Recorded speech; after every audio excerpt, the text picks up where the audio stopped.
When I was almost finished with my 4 years, I remember one professor in particular came over and put his arm around me and said, "There's nothing out there for you."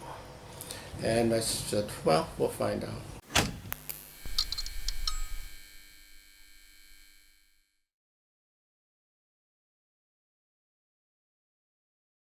I started doing art when I was 4. And that what I realized is that this space here is sacred. And it still is sacred. It gives me an opportunity to just simply be, and this is what I own.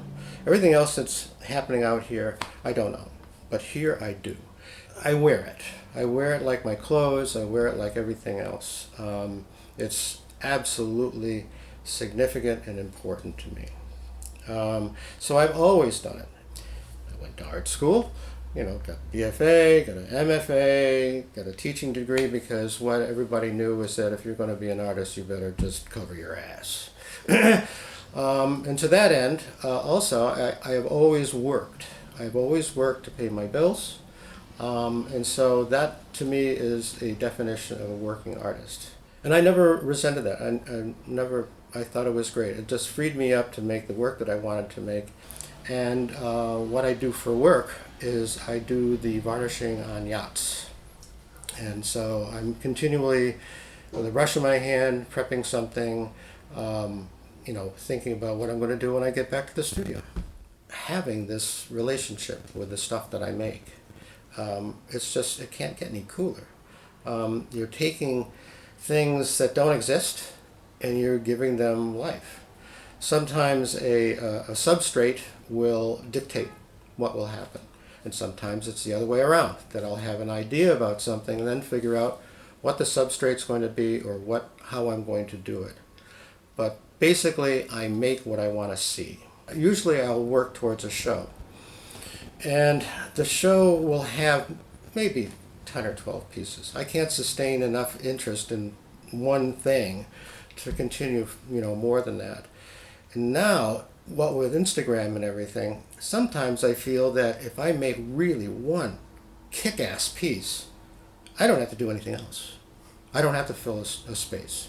I'm happy with that piece, and that's what happens here, is that if I find that a piece is really, really good, it goes into where I live. It's a good life. It's a totally good life. And I draw from everywhere I possibly can in terms of influence.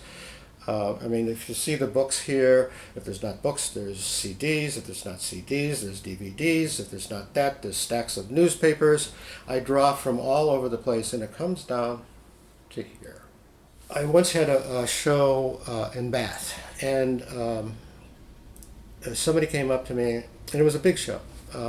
Somebody came up to me and asked me what type of brushes I used. And I said, "I don't use brushes." And she said, "Well, what do you use?" I said, "I use wadded up socks." And that went around the gallery like you wouldn't believe. And it was in the newspaper, "Artist uses socks to paint."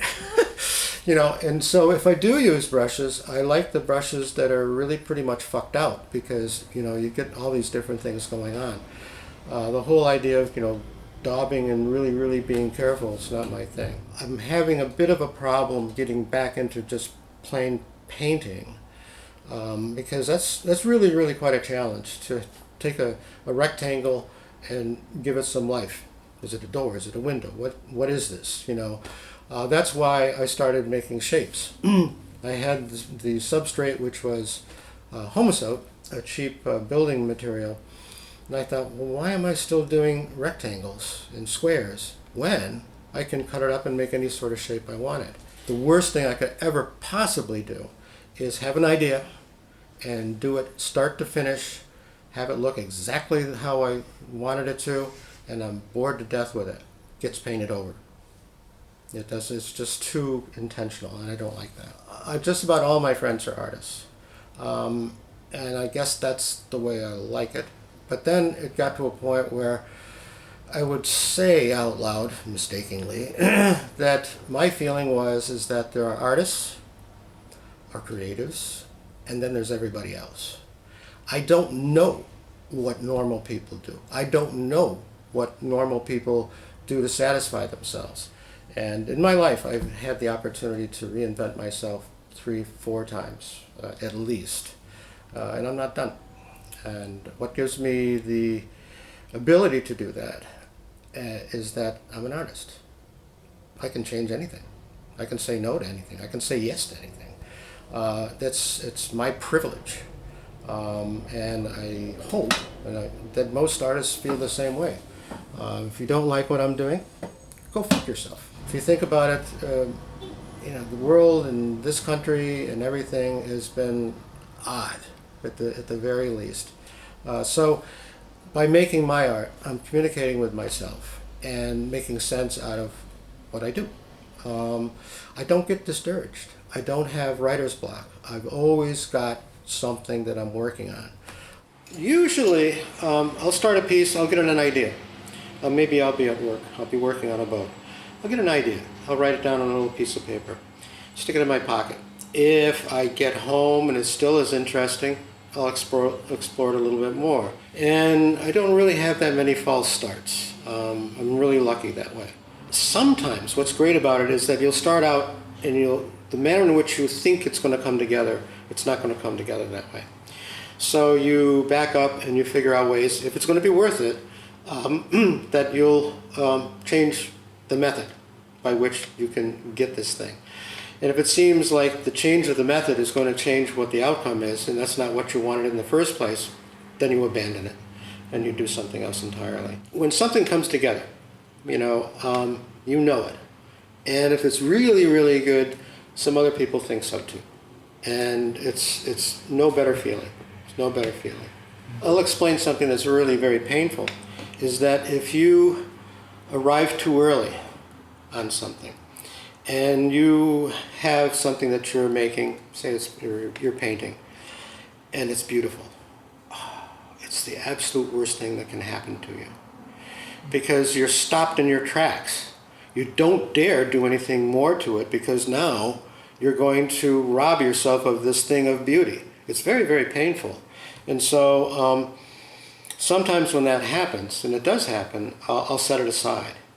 And then go back to it at some point with a certain amount of anger and say, okay, I'm going to really fuck with this thing and make it really what it should be. I'm not going to cheap out and be a coward and just go for the beauty of it. I'm going to push it to where I think it should go. But it is a very, very painful spot. If you arrive too early and you create something that's really, really beautiful, it's really the worst thing. We have to take care of ourselves. We really, really do. And show some compassion and just plain caring. I don't like and never did like how artists divide. And there's me, and there's you. There's you over there too. Okay. We're making stuff, okay? Nobody's asking us to. In more ways than one, we've got like huge studios. I've got some friends who've got tons of work. I don't even know what happens with that. Build a house with it, or it ends up, being yard sale stuff. I don't know. As far as I know, I don't intentionally ever, hurt anybody's feelings. I would never do that.